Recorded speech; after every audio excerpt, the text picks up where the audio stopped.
இதுல பாருங்க ஸ்டூடெண்ட்ஸ், பின்வரும் கொடுக்கல் வாங்கல்கள் நிமலன் வியாபாரத்தில் இடம்பெற்றிருக்கின்றன. மார்ச் மாசம் 1ஆம் தேதியிலிருந்து ஏப்ரல் மாசம் 2ஆம் தேதிக்கு வரைக்கும் கொடுக்கல் வாங்கல் இடம்பெற்றிருக்குது. பட் நம்ம கிட்ட கேட்கப்படுவது மார்ச் மாசம் 31/2018 சொத்து பொறுப்பு உரிமை. சொத்து பொறுப்பு உரிமை என்பது காட்டப்படுவது நிதிநிலைமை கூற்று. நமக்கு தெரியும் நிதிநிலைமை கூற்று அல்லது சொத்து பொறுப்பு உரிமை என்பதை எந்த டேட்ல தான் நம்ம காட்டுவோம். அந்த டேட்ல இடம்பெற்ற கொடுக்கல் வாங்கல்கள், அந்த டேட் வரைக்குமான கொடுக்கல் வாங்கல்களை மாத்திரம் தான் நாம சொத்துக்கள், பொறுப்புகள், சக உரிமை. இந்த அடிப்படையில தான் இந்த கொஸ்டினை நம்ம கிட்ட கேட்டிக்கிறாங்க. இப்ப பாருங்க ஸ்டூடெண்ட்ஸ், மார்ச் மாசம் 1ஆம் தேதி உபேந்திரனிடமிருந்து கடனுக்கு ரூபாய் 1,50,000 கிரயமான சரக்குகளை கொள்வனவு செய்கின்றோம். உபேந்திரன் என்கின்ற கடன் கொடுத்தோர்கிட்ட கடனுக்கு 1,50,000 ரூபாய் கிரயமான சரக்குகளை நம்ம கொள்வனவு செஞ்சோம்னு சொன்னால் 1,50,000 ரூபாய் இருப்பு அல்லது சரக்கு என்கின்ற சொத்து அதிகரிக்க போகிறது. கடனுக்கு வாங்கினதால 1,50,000 ரூபாய் பொறுப்பும் அதிகரிக்க போகிறது. அதே மாதிரி மார்ச் 5ஆம் தேதி அதே உபேந்திரனுக்கு 30,000 ரூபாய் கிரயமுடைய சரக்குகள் திருப்பி அனுப்பப்பட்டால் என்ன? இது ஒரு வெளித்திருப்பம். வெளித்திருப்ப கணக்கு செலவு வைப்பம் கொள்வனவை குறைப்பதற்காக ஏற்படுத்தப்படுகின்ற கணக்கு. அதே சமயம் வியாபார கடன் கடுத்தோர் கணக்கு வரவு வைப்பம். என்ன நடக்கும்னு சொன்னால், இவருக்கு திருப்பி அனுப்பிறதால இவருக்கு நாம 30,000 ரூபாய், அதாவது 1,50,000க்குள்ள இருக்கக்கூடிய 30,000 ரூபாய் நாம கொடுக்க தேவையில்லை. இந்த 30,000 ரூபாய் நம்ம கொடுக்க தேவையில்லை. அதே சமயம் நம்ம கிட்ட ஸ்டாக்ல இருக்கக்கூடிய 30,000 ரூபாய் இருப்பும் நம்மளை விட்டு குறைய போகிறது. தென் அடுத்தது பாத்தீங்கன்னு சொன்னால், மார்ச் மாசம் 20ஆம் தேதி 1,00,000 ரூபாய் கிரயமுடைய சரக்குகள் ரூபாய் 1,60,000 ரூபாய்க்கு கடனுக்கு விற்கப்பட்டால் வியாபார கடன் பற்ற கணக்கு வரவு, அதே மாதிரி கடனுக்கு விற்கப்பட்டால் விற்பனை கணக்கு செலவு. இதுல பாத்தீங்கன்னு சொன்னா 1,00,000 ரூபாய் கிரயமான இருப்புகள் என்று சொல்லும் போது 1,00,000 ரூபாய் பெறுமதியான பொருள் நம்மளை விட்டு குறைய போகிறது. ஆனால் அதே 1,00,000 ரூபாய் கிரயமான பொருட்களை 1,60,000 ரூபாய்க்கு கடனுக்கு வித்தோம் என்று சொன்னால் 1,60,000 ரூபாயோட கடன் பட்டோர் என்கின்ற சொத்து அதிகரிக்க போகிறது. அதே சமயம் இந்த 60,000 ரூபாய் என்பது இலாபம் உரிமையை அதிகரிக்கக்கூடியதாக இருக்கும்.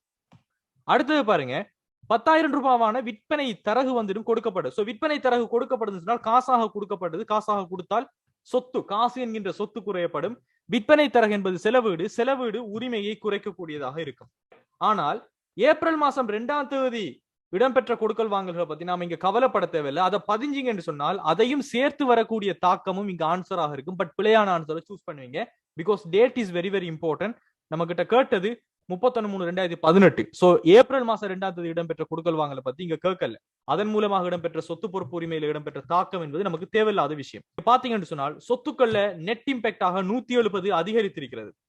அதே போல இங்க 120 அதிகரிச்சிருக்கிறது. இங்க 50 அதிகரித்ததாக காணப்பட போகுது. இதுதான் இதனுடைய தேறிய தாக்கமாக இருக்கும். இதனுடைய ஆன்சர் இருக்கக்கூடியதை பாருங்க, 170, 120, 50. What's the answer? Answer number 3. Is it?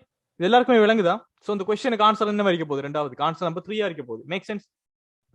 Answer number 3 இருக்க போகுது. அதே மாதிரி தான் ஸ்டூடண்ட்ஸ், இப்போ let's come back to the mind map. இப்படி கொடுக்கல் வாங்கல்கள் காரணமாக 31/3/2018 உள்ளவாறான நிமலனினுடைய வியாபாரத்தின் கடன் கொடுத்தோர் கட்டுப்பாட்டு கணக்கு மற்றும் கடன் பட்டோர் கட்டுப்பாட்டு கணக்கு ஆகியவற்றினுடைய மீதிகள்ல ஏற்படக்கூடிய அதிகரிப்பை கேட்கிறாங்க. அப்ப பாருங்க ஸ்டூடெண்ட்ஸ், இப்ப இங்க கேட்கிறாங்க என்னது? மேற்படி கொடுக்கல் வாங்கல் காரணமாக 31/3/2018. அப்ப இதுல நாம என்ன செய்ய தேவையில்லை? ஏப்ரல் மாசத்துல இடம்பெற்ற கொடுக்கல் வாங்கலை பத்தி நாம கவனிக்க தேவையில்லை. உள்ளவாறான நிமலன் அவரினுடைய வியாபாரத்துல கடன் கொடுத்தோர் கட்டுப்பாட்டு கணக்கு, கடன் பட்டோர் கட்டுத்தால் என்னென்ன விடயங்கள் எப்படி எப்படி அதிகரிச்சிருக்கீங்க. முதலாவது நம்ம கிட்ட கேட்கப்படுவது கடன் கொடுத்தோர் கட்டுப்பாட்டு கணக்கு, அதே மாதிரி கடன் பட்டோர் கட்டுப்பாட்டு கணக்கு. இதுல எங்கெங்கெல்லாம் பதிவு வருதோ அங்கெங்கெல்லாம் அதிகரிப்பு வந்தால் அதிகரித்து விடுவோம், குறைவு வந்தால் குறைவு வரும்.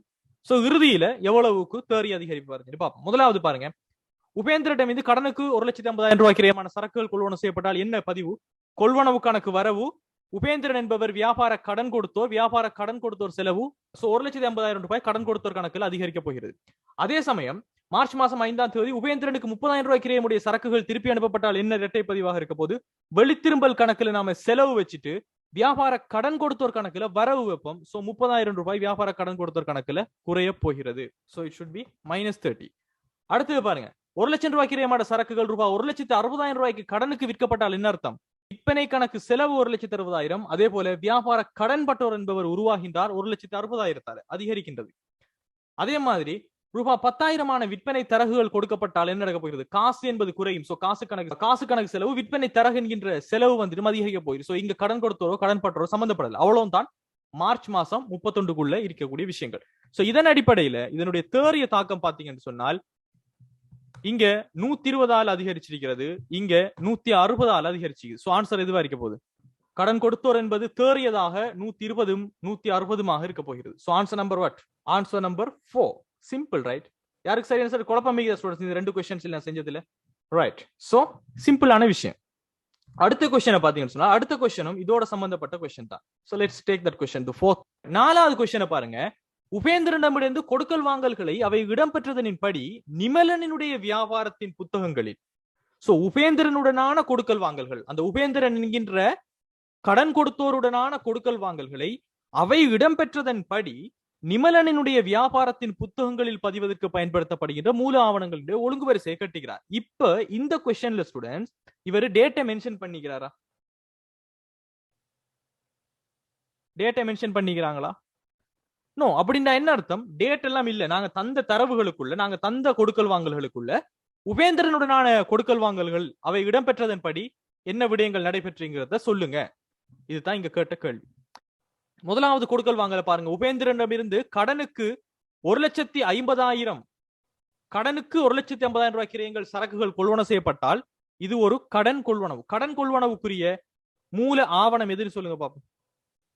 நம்ம படிச்சுக்கிறோம். என்னது? கொள்வனவாக இருந்தால் கொள்வனவாக இருந்தால் கொள்வனவு பட்டியல், விற்பனையாக இருந்தால் விற்பனை பட்டியல். பொதுவாக அது இன்வாய்ஸ், விலை பட்டியல் தான். அதுல எந்த ஒரு குழப்பமும் யாருக்கும் இல்லை. ரைட். அதே மாதிரி உபேந்திரன் என்கின்ற கடன் கொடுத்தோருக்கு 30,000 ரூபாய் கிரயமான சரக்குகளை திருப்பி அனுப்பினோம்னா என்ன நடக்கும்? இது ஒரு வெளித்திருப்பம். வெளித்திருப்பம் என்று சொன்னால் கடன் கொடுத்தோரை வரவு வைத்து நாங்கள் குறைக்கின்றோம். அப்படி நான் என்ன ஆவணம் சொல்லி தந்திக்கிறேன்? வரவுத்தாள். கரெக்ட். சோ வரவுத்தாளாக இருக்க போகிறது. சோ இரண்டாவதுக்கு வரவுத்தாள் வரப்போகிறது. சோ விலைப்பட்டியல் வரவுத்தாள் வரும்களையே நம்மட முதலாவது ஆன்சர் அவுட், நாலாவது ஆன்சர் அவுட், அஞ்சாவது ஆன்சர் அவுட். சோ ரெண்டாவது மூணாவதுக்குள்ள தான் நம்ம கவனம் இருக்கணும். அடுத்தது உபேந்திரனை மட்டும் தான் நம்ம கவனிக்கணும். 1,60,000 ரூபாய் கடனுக்கு வித்தது நமக்கு தேவையில்லை, விற்பனை தரகு கொடுத்தது நமக்கு தேவையில்லை. உபேந்திரனுக்கு செலுத்த வேண்டிய முழு தொகையும் நம்ம தீர்த்து கொடுக்கிறோம் சொன்னால் என்ன அர்த்தம்? அதனுடையது காசு கொடுக்கிறோம். காசு நம்மளை விட்டு போகுதுன்னு சொன்னால் முதலாக பதியப்படுகின்ற இடம் காசு கொடுப்பனவு நாளேடுக்கான மூல ஆவணம் என்னன்னு சொல்லுங்க பாப்போம். கொடுப்பனவு உறுதிச்சீட்டு. கரெக்ட். சோ கொடுப்பனவு உறுதிச்சீட்டு அல்லது இன்னொரு பெயர் என்ன? கொடுப்பனவு கைச்சாத்து. ரெண்டுமே ஒரே வேர்ட் தான், வவுச்சர்னு நம்ம சொல்லுவோம். சோ இதன் அடிப்படையில ஆன்சர் வந்துட்டு விலைப்பட்டியல், வரவுத்தாள், கொடுப்பனவு உறுதிச்சீட்டாக இருக்கக்கூடிய இரண்டாவதாக ஆன்சர் இருக்க போகுது. சோ இந்த மூணு क्वेश्चनுமே ஒரே விஷயத்தோட லிங்கான क्वेश्चन. இதுல நிறைய பேர் என்ன செஞ்சாங்கன்னு சொன்னா ஃபர்ஸ்ட்டுக்கு உண்டு எல்லாத்தையும் பார்த்துட்டு எல்லா டிரான்சாக்ஷனையும் பதிஞ்சிட்டு டக்குன்னு ஓகே எல்லாத்துக்கும் தாக்கம் பார்த்தாலும் நமக்கு ஆன்சர் இருக்கும், அதை மார்க் பண்ணிட்டு மூணாவதுல போயிடுறாங்க. ரைட். இப்படி பிழைகள் விட்டவங்க நிறைய பேர் இருந்தாங்க. சோ எப்பயுமே கவனமாக क्वेश्चனை ரீட் பண்ணுங்க. டேட்ல ரொம்ப ரொம்ப அதிகமான கவனத்தை செலுத்துங்க. Okay. So let's come back to the mind map. So நாம பார்த்ததின்படி இரண்டாவதுக்கு ஆன்சர் வந்துட்டு மூன்றாவது, அதே சமயம் மூன்றாவதுக்கு ஆன்சர் வந்துட்டு நான்காவதாக இருக்க போகிறது.